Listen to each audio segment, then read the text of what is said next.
O mga kababayan, di ba nagpakita sila ng CCTV footage, sina John Vic Rimulya mga kababayan, na yung aktwal daw na CCTV na nangyari, naputukan doon sa Senado. Sinabi ni Mau Aplaska mga kababayan na chinap-chap ang mga ito. Spliced mga kababayan at pinapakita lang ni John Vic yung mga footages mga kababayan na paborable sa kanila. Yan ang pinupunto ni Mau Aplaska. Aroy. Kaya pala mga kababayan hindi pinakita doon no yung time na kumuha ng bag mga kababayan, yung driver, bago siya mahuli. Diba yun ang sabi nila? Binalikan daw ang bag dahil naiwan. Hindi pinakita. Isa yun sa mga na-chop mga kababayan na cut out para hindi mabulilyaso ang kanilang narratives mga kababayan.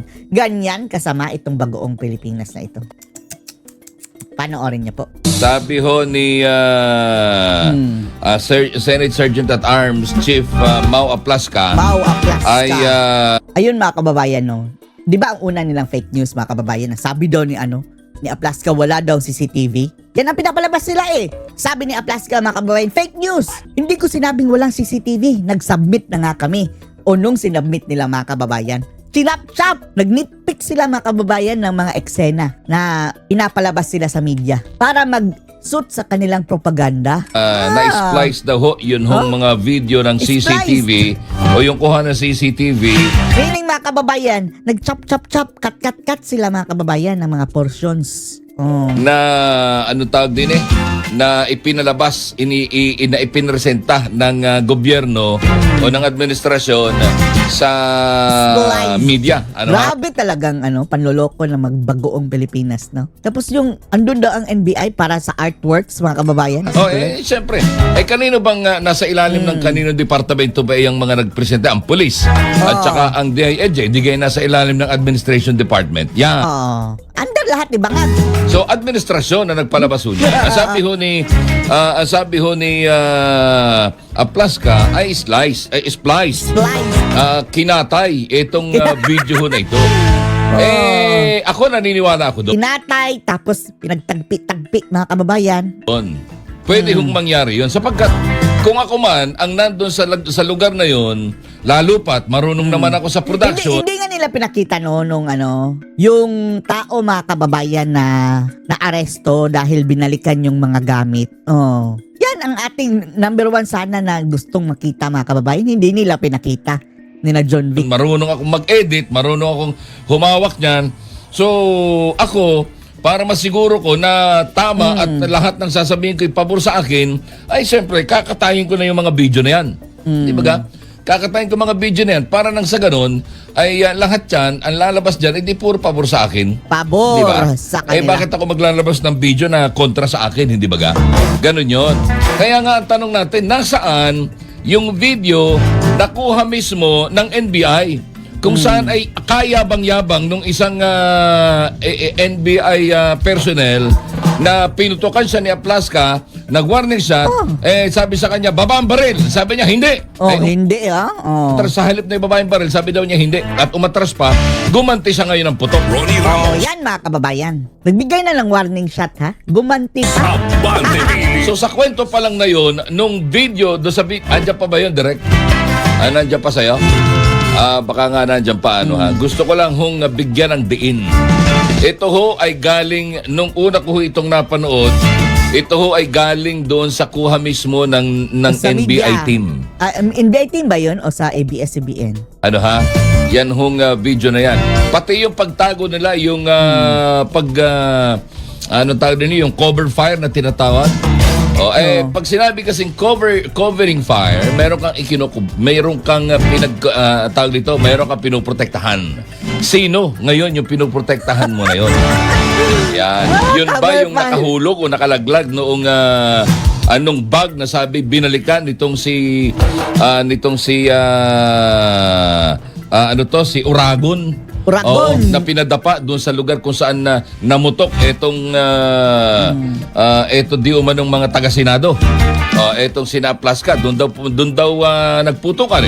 So pagdapa niya, maaari yung kanyang kamay ay nalagyan ng powder burn. So, grabe, palusot na naman mga kababayan, no? Hindi daw necessary na kapag paputok ng baril. Lang daw mga kababayan, naghawak-hawak lang daw sa paligid. nakahawak ng pulbura. Hindi natin ko questionin yan. Kung maaari man, ang tanong ko, which part of the hands? Which part of the hands nakita yung powder burns na yan? Kasi mga kabante, yun hong kamay mo, nilalagyan ho Dapat dalawa. Sa dalawa mga kababayan na positive. ng wax sa ibabaw at saka sa ilalim, kung di ako nagkakamali. Ano ha? Oo nga no, kung nahawak lang niya mga kababayan, sa palm lang yun. Pero kung napaputok ka, pati dyan sa mga kababayan, sa likod ng iyong kamay Nakita ko lang kasi sa ibabaw yung picture ng aking ninong noong time na sila ho ay tinetest for paraffin. Kung nagpaputok sila, parang bagong taon, something like that. Hindi ko na maalala. 1990s pa yun 1990s pa. So, lalagyan ho yan ng wax. At doon sa wax, makikita ngayon kung ito ay mayroong powder burn. Kadalasan sa ibabaw. Bakit sa ibabaw? Kasi pag pumutok ka, ang unang tatamaan, ito, dito tatapon, hindi mo sa palad. Oo nga no, tapos kung nadapa mga kababayan, ano ba, di ba? Sa pan mga kababayan ang ang mayroong contact, hindi naman yung dorsal. Ayun, kung ikaw ay hindi pumutok, pagkatapos ay sinasabing ikaw ay dumapa doon sa lugar kung saan nagkaputukan, pwede na magkaroon ka ng powder burn. Ayan Yan ang dapat imbisigahan din mga kababayan para ito kasi nungalingan ng mga ungas na to mga Tanong, sa palad? O saan? Saan ka nagkaroon? Alam nga naman, dumapa ka doon, tapos nagpaganon-ganon ka ng kamay. Kalokohan! Di ba? Ako, sinasabi ko lang hindi ako nagbibintag, pero sinasabi ko, kung nagpaganon-ganon ka ng kamay, maaaring sa ibabaw ng kamay mo, magkaroon ka ng powder burns. Pero kung sa ilalim yan, dahil dumapa ka, ay posibleng doon nga galing yan. Kasi, hindi man yan basta-basta magkaroon ng powder burn kung ikaw ay pumutok at ang tatamaan yan ay ito. Bakit ay kaninyos, Maria Jose? Naging member naman ako ng gun club. Nagkaroon din naman ako ng... Ito mga taga-Bagoong mga kababayan ay mahilig silang gawing bobo ang itong mga tao. Na sa tingin talaga nila mga kababayan, mauutol lang sa simple nilang mga kabastusan na mga kalokohan. Mga kalokohan. Baril. Nagkamedalya pa nga di ba ga? Pero matagal na yan. Matagal na. Posible. Posible. Ang tanong, pwede ba na-splice yung video na yun? Alam na, lahat ng kababayan kalokohan gagawin nga nila. Direk, andyan na ba? Sige, i-play mo nga with Sige, audio. play with audio Yan, i-insert mo lang ako. Aning yung bubungan, nagkagulatan. Mababa ka rin, second day, atras ako. Pumutok siya, plus ka. Pinutukan ko rin. Pumutok sa plaza, pinutukan ko rin. Yon. Pinutukan ko rin. Tapos sabi nila, warning shot, cover shot. Where is the cover shot? Sino yan? Di ba ga? Bakit hindi yan Pinutukan din inihaharap niya. sa media? Sino itong tao na ito? Di ba ga? Kaya tama ang sinasabi ni Aplaska at pwedeng mangyari na ang video na iniharap doon sa media ng administrasyon ay spliced. At mga video ito na tumutugma lamang sa gusto nilang palabasin. Abante Pilipinas. Narratives. So, yung pwedeng mangyari yan. Common sense, for just porsyento. Kung grade 5 student ka, marunong na mag-edit Di ba na? Pwede nang mangyari yan. So, dyan sa party na yan, wala tayong kontra. Sumasangay, naniniwala tayo na in-splice nga yan. In-splice yung video na yan. Again, sino yung police, yung NBI na yan? Yabang Di ba nga? Yabang. Kaya pinutukan ko rin. Ano sabi? Baba ang baril. Wala. Matras ako. Pumutok sa Aplaska. Pumutok din ako. Galing. Pinutukan ko rin. Di ba ga? So, sino yan? Kaya, ibig sabihin, there is a resistance from the NBI. Bakit nagkaroon at Kaya sinasabi? pumasok intruding yun mga kababayan Kahit pa NBI ka mga kababayan, di ba ang kanilang pulusot lang doon is nagbantay na sila ng painting. Bakit nagbarena sila? Merong attack. Pumasok pa doon sa sa Senado mga kababayan. Jurisdiction. Abante Pilipinas. Warning shot, hindi sumunod, gumanti ng putok. So, siyempre, Pinutukan ang ko rin. intention talaga, atakihin ng Senado. Bakit? Dahil meron silang gustong kunin at may dahilan para pasukin nila ang Senado. Ganyan, Yan ang suot mo, tapos magbabantay ka ng mga artwork sa GSIS. Anak ng teteng. Artworks! Ginagawa ninyo Artworks, naman Pamor! kaming tanga. Magbabantay ng painting. Diba yan ang suot mo, magbabantay ka ng artwork dyan sa mga GSIS. Anak O ng... nga si Abante stupid. Tawag kayong mga hambog. Hambog. O diba nga, puro kayo mga hambog. Mga hambog. Tony Ramos. Abante Pilipinas. Bago ako Idioto. Tapos, naupo na ho bilang DBM Secretary si Kim Robert De Leon. Ayan, kung sumusubaybay kayo sa page ng Abante, ng Bilyonaryo News Channel, sa kanilang page, meron ho doong isang pita, tungkol kay Kim. At marami ho siyang mga sinabi. Oo, ano ba yung mga sinabi niya dyan sa bahagi na yan, ha? Ang sabi niya, we will not allow the budget to be abused again for another flood control scandal. Habang andyan yan si Marcos, di kami maniniwala. Klaro ang direktiba ng Presidente, bawat piso Bangag. mapupunta sa tao, Diyos ko, Lord, hindi sa bawat piso korupsyon, bangag. Bangag pa more. hindi sa kapabayaanan, hindi sa mga proyektong walang pakinabang sa mamamayan. Sabi niya yan. Sabi niya yan. Pero pag nandun na siya, hindi kaya haharap din siya sa Supreme Court kagaya ng ginagawa ngayon nitong Solicitor General na si Soljan Berberabe at ng team ng DBM kung paano nilang pinaiikot ngayon ang mga batas para lamang Lahat kabangagan mga kababayan ginagawa. pagtakpan ang presidente Abante dito sa usapin ng Special Allotment Release Order o SARO. Pilipinas. Hindi ba ga? Baka naman na Kim, ano ang gagawin mo kung sakaling may mga ganyang pagtatangka dito sa iyong tanggapan? Balita. Iba nga may politika talaga si Matibag. Nakakatakot naman po ng NBI director may ganyan. Na impluwensya ng politika. At saka Ayan Obvious mga kababayan na ginagamit itong political tool itong si Matibag. Pag-target sa mga kalaban sa politika. masyado naman pong malakas ang dating. Nakakatakyot. Pero sa tingin ninyo, may chance ba na ito ay maiayos o magkaroon ng pagbabago sa sistema ng mga ganitong kalakaran? Hanggat andyan si Bangag, walang pag-asa. Walang pag-asa. Hanggang andyan yung Marcos na yan. Yung budget nila, ang unang hihigpitan ng Wey, ang kapal ng pagmumukha mga kababayan. Humingi ng dagdag budget si Bangag. Diyos ko Lord. ngayon. Humingi. Ha? At majority naman ngayon Senate President Alan Cayetano. Ang problema, manipis mga kababayan ang laman. Isang baliktad lang. After kay, mga kababayan after kay Jinggoy, alam nyo kung sino ngayon ginigipit na naman nila? Si Cheese Escudero. At anong reason nila mga kababayan? Yung kasong pinail ng babalo mga kababayan na palsis. Kasi if the government, meaning the BBM administration, will not hold Matibag to account for all these acts in the Senate, not only for one day, but another day. Di ba yung pagbabarina, succeeding day yun? The Senate can hold them Barina pa accountable more. through their budget and through their aid of legislation. Maggagawa po ng batas na hindi ka na pwedeng hindi na mula. Ito ang NBI sa halip na yung mga sindikato at mga adik ang mga dapat tutukan mga kababayan. Ang kalaban ng mga Marcos ang kanilang tinatarget. Ngayon, etong mga law enforcers ay pag nagsiserve kayo ng mga ng mga warrant ay naka-body camera kayo para kayo ay lahat ipakita nyo dito yung body. Walang body camera, di ba? Wala nga. Wala. Oh. Wala silang Wala body akong cam. napansin. Dapat nag-body camera. Ayaw Sa nila. mga Ayaw napapanood nila mga natin kababayan ay mga dahil video clips.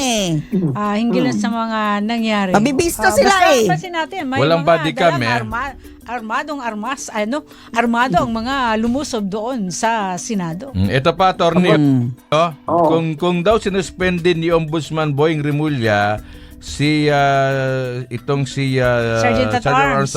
Mau Aplasca, dapat din daw niyang suspindihin si NBI Director Melvin Matibag. Oo. Tama naman. Kasi kung fair naman si Ombudsman, dapat naman. Pero ang unang tanong, na tinanong din ito ni Senator Marcoleta, tinanong ko rin, meron bang complaint laban kay Sergeant at Arms, Retired General Mau? Nakasuhan daw sa Kasi CIDG. kung wala namang complaint, bakit siya ng preventive suspension? At Kung saka ano, wala pa nga complaint mga kababayan na formal. Talagang si Boying, bida-bida na mga Ang kababayan. ombudsman magpe-preventive suspension lang na walang complaint. Oh, How did he acquire jurisdiction? yun.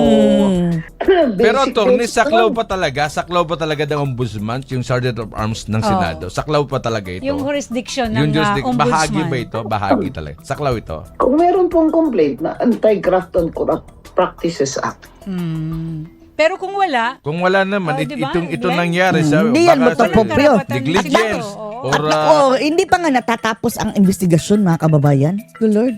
mayroon bang sabuatan, ano ba? So, talagang papasok din doon ng ombudsman. Ano bang ground ng ombudsman na magsuspindi siya? Anti-Graft Epal. and Corrupt Practices Act. Ano pa po? Yan na. Yun Kaya lang? it covers criminal and administrative. Okay. Doon sa administrative, doon niya sinususpende. Nasa ng complaint.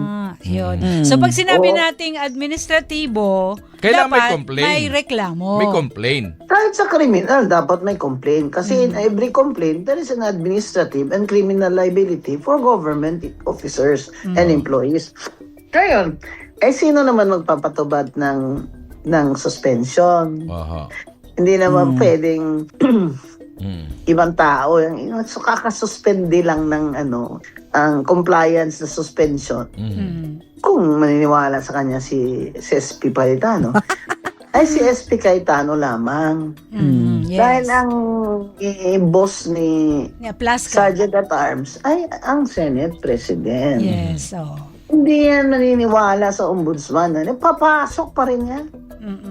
Kasi yun ang boss niya, ang Senado eh. Anong gagawin ngayon? Di nag-clash na. Nag-clash. Nag-clash na yung Senado. Anong gagawin niya ngayon? Suspend niya rin mga senador? Yan ang gusto ni Matibag eh. Isuspend daw mga kababayan si Cayetano. Diyos ko Lord. Ngayon lang tayo mga kababayan na NBI papasuspend ang Senate President. So, So, asan na yung separation doon, attorney? Kung gano'n ang mangyayari. complaint wala siyang jurisdiction. Pag wala namang complaint, Ang kapal ng pagmumukha itong mga bendalo mga kababayan, no? Bendalo talaga, no? alam niya yun Galing-galing niya abogado. Galing Ay, Diyos ko sa Lord. UP. Ay, nako. Pangalan lang mga kababayan ang magaling dyan. Dapat ang pagtuunan pansin. Yung ombudsman. Paaralan na yan? Dihamak na mas maraming magaling mga kababayan sa ibang paaralan. Ibang paaralan, hindi pa nauuto ng mga NPA. Yung UP? Grabe, ang daming nauuto ng mga NPA mga kababayan. Matalino ka ba kung mauuto NPA mga kababayan? Nauuto ka? Gagawin kang corned beef? Yan na lang. Sinong magaling na ganyan mga Ay, kababayan? pagpakulong sa brad niya na si Martin Romualdez. Mm. Yan. Nililihis naman ng Oo nga, no? Brad pala niya si Martin Romualdez mga kababayan. No? attention natin Nasaan na sinabi niya mga kababayan, nasasampahan daw niya ng kaso. Di ba? Budol na naman. Mga mambubudol. Okay. May kung ano-ano, pero si Martin nasaan na. Di ba? Oh. Baka mamaya nakalabas na sa Switzerland na yan. Oo nga, no? Silent na, oh. Baka wala na sa Pilipinas ang ungas na tambaluslos mga kababayan. Oo. Attorney, Yan ang dapat pagtuunan niya ng pansin dahil yun naman ang gusto ng mga tao. Na ikulong talaga si Martin at Tambaluslos. ipabaliwala niya na yung kanilang relasyon na sila ay fraternity brother sa Upsilon. ayun na lang. Yan ang problema dyan. Attorney, yung bang pagdating ni Senator Bato de la Rosa doon sa Senado para po magbutuhan, para po mapalitan po yung liderato? Galit na galit sila doon mga kababayan. Grabe si Sis Drilon na nakidnap ng Abu Sayyaf. Grabe, naggagalaiti sa galit. Naniniwala ba kayo na ginawa din to ng magkabilang pari, for example, sabi natin sa gobyerno na gumawa na tayo ng diversionary tactics, gumawa tayo ng gulo sa Senado, yung ba ay nakikita mo rin yan? Oo, dahil alam nila na darating si Bato. Alam nila yun. Ang nanggugulo dito mga kababayan, itong mga bangag. Si Bato, willing na nga si Bato mga kababayan, mag-seek refuge dyan sa Senado. Dyan na magpapakulong mga kababayan, wala nang labasan. Anyway, nakakasali pa siya sa mga kababayan, mga session. O ngayon, tinaboy nila si Bato mga kababayan Tapos happy-happy na ang mga bagoong na, isang boto na lang. Tapos na ang boxing, no, di ba? Ang dami Sino nga ba yung nagyayabang-yabang mga kababayan? Si Erwin Tulfo, isang boto na lang daw tapos na ang boxing. Sa kanila na ang Senado. Intel funds na pera natin dyan Kung kanino-kanino nila yan binabayan. Binabantayan naman nila yan si Bato Lahat ng mga dadaanan niya, nabantayan na nila. Alam nilang papasok. So hindi ako maniniwala na hindi alam na papasok pala. Alam nila na papasok. Ang hindi nila Alam ni Soto. na magkakaroon ng Palitan ng liderato. reorganisasyon sa Senate. Yun. Yun lang. Si Bato, kailangan pumasok para 13 sila. Kasi baka magtay Pag 12-12. Wala Di din. ba? Pero sa Oo. tingin ninyo, Galawan. magkakaroon pa ng galawan dyan? Saan? Sa reorganization Ay, ongoing mga kababayan. Hindi natatapos ang galawan. na naman? Yes. On your own, doon po sa take po ninyo rito. Wala Magkakaroon na. ba? Kasi sumali lang naman si Ejercito na nag-abstain at si Zubiri na nag-abstain. Sumali lang sila sa minority. It doesn't mean na pag magbotohan uli for Senate President, ay boboto na sila sa kabila. Kunyari, kay Risa Ontiveros. Virus! Paggulo lang yan Kumbaga mga kababayan, parang kutong lupa lang yan mga kababayan. Dyan si Risa Ontiveros dahil siya ang kalalaban Kandidato siya di ba? Ungas yan Itong dalawa, nag-abstain yan. Kunwari lang yan dalawa. Gunggong din yon si Subiri at saka si mga kababayan, si JV. Hindi talagang wag niyo nang iboto yan. Nagkukunwari lang yan mga kababayan na kunwari na namamangka. Pero bagoong Pilipinas to the core. To the core. Balatan niyo yan mga kababayan. Magkasing balahibo na ng bangag. Natural, si Subiri, pag nag pro-impeachment yan, baka matalo sila sa district nila. Sa Bukidnon. Ngayon pa lang sasabihin na mga Diba? kababayan, talo na yung Bukidnon, Zubiri. Lahat ng mga Duterte supporter, boycott Si Duterte, Zubiri. Mindanao yan si JBRC to din. Ganon din naman Olats ano ba yan. ang baluarte ni Ang dami naming bagong mga kandidato. Wala naman. San Juan, di naman kanila yan ang San Juan. Di ba? Lagi Pati sa lugar niya, wala. Hindi nga siya binoboto. ang dinadala kasi ng administration. Ngayon, naggaganon-ganon na siya kasi alam niya na baka hindi nga siya kunin ni BBM sa slate Di ba? So, hindi ibig sabihin na nag-transfer sila doon, magiging 12-12. Hindi po. Kasi, it does not necessarily mean. Di ba? Okay. Kasi sinabi yan ni JBRC ito sa akin nagkumpare kami sa kasal Sabi niya, I'm not inclined to vote for the impeachment kasi ang daming trabaho. Sana, ganyan. Kaso, Daming trabaho. attorney, Oo, daming trabaho. Sa impeachment kayo na impeachment. Yung iba dyan, gustong-gusto nakarobe sila Tapos na, yung pagsusot ng robe nila nung... Oo nga, di magpa-picture na sila, di ba? Parang, ang galing-galing Ang galing nyo sumayaw, di ba? Mamira, Attorney, magbe-break muna tayo. Pero ngayon po, pag-usapan natin, malakas na naman ang ugong-ugong na baka mamaya record holder itong si Senator Alan Peter Cayetano na pinakamabilis na termino bilang Senate President. So hindi naman po ako nagdududa na ang mga bangag ay nagtatangkang tanggalin siya dahil alam naman natin na itong si Senate President Alan Peter Cayetano ay hindi sunod-sunuran sa Malacanang. Sa katunayan, kaya ngayon lang siya naging Senate President kasi nga pwede naman siya naging Senate President mas maaga kung siya ay nagkowtow sa mga bangag. Pero ayaw nga gawin niya ni Senate President Alan Peter Cayetano kaya talagang ngayon lang siya nagkaroon ng pagkakataon at kinailangan na talagang maging issue pa si Bato para siya maging second Senate President. Anong ibig sabihin ko dyan? Kasi kinailangan na magkaisang Senado na hindi po pwedeng arestuhin ang isang miyembro ng Senado sa pamamagitan lamang ng isang dayuhang warrant of arrest. So nagkaisa talaga at least yung mayorya na hindi po pwede na maging sunod-sunuran sa mga dayuhang mga hukuman at hindi po pwede na maaresto ang isang miyembro ng Senado unless merong mandamiento de aresto na galing sa lokal na hukuman. dapat naman, no, kung ikaw ay aarestuhin, dapat aarestuhin ka sa bisa ng isang lokal na arrest warrant at hindi naman arrest warrant na galing sa isang dayuhang bayan. Pero bakit nga ba importante, lalong-lalo na ngayon, na ang Senate President ay makabangag? Well, alam na naman natin kung anong plano ng administrasyon. Unang-una, para mawala si Sara Duterte bilang balakid sa kanilang plano na Marcos Forever, Marcos 2.0 ang tawag nila dyan, kinakailangan matanggal sa pwesto. Dahil pag siya'y natanggal sa pwesto, pwede ng kasuhan, at pag siya'y nakasuhan, pwede siya magkaroon ng perpetual disqualification from public office. Dahil yan po ay accessory penalty pag siya'y napatunayan nagkakasala. Far shot yan na 2028 is just around the corner, far shot na mangyayari yan. Pero siyempre, magtatangka pa rin sila. Kaya nga nakita natin na isampa ang impeachment complaint sa Senado, 225 votes na talagang ginamit ang pondo ng taong bayan at pananakot.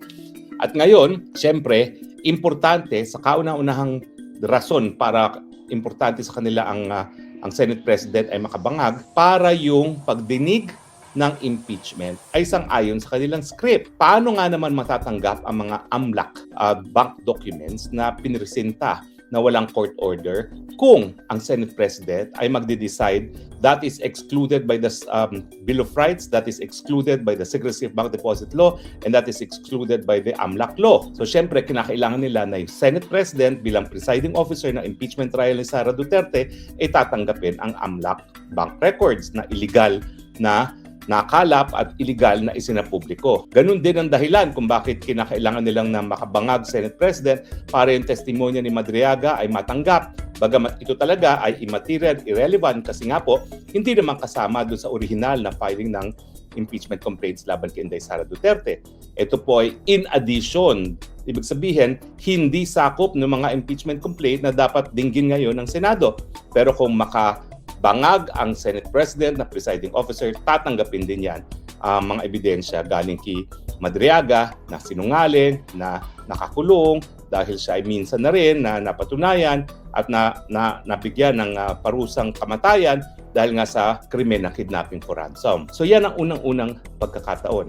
Unang-unang dahilan ba't kinakailangan nila ng Senate President na probangag para yung mga ebidensya na hindi dapat maipasok at nang sa ganon, kung hindi man makonvict si Sara Duterte, masira sa mata ng publiko. Pero ano pa yung mas malaking dahilan? Well, alam nyo naman, sinabi na sa atin ng informante natin na bukod sa pagtatanggal kay VP Sara as candidate, nandyan din yung charter change para maudlot ang eleksyon sa 2028. Ngayon, meron ng isang political observer na nagsabi na nagpulong-pulong summer dyan malapit sa Manila Bay na napag-usapan na nga ang charter change through Constituent Assembly. Ang ibig sabihin po niyan, ang Kamara at ang Senado sabay ang magpipresenta sa taong bayan ng mga proposed amendments at kapalit ng pagbubuwag ng presidential system, ang kapalit niyan para sa mga congressman at senatong ay term extension. 3 years para sa mga miyembro ng senador at ganoon din 3 years sa mga miyembro ng Congress House.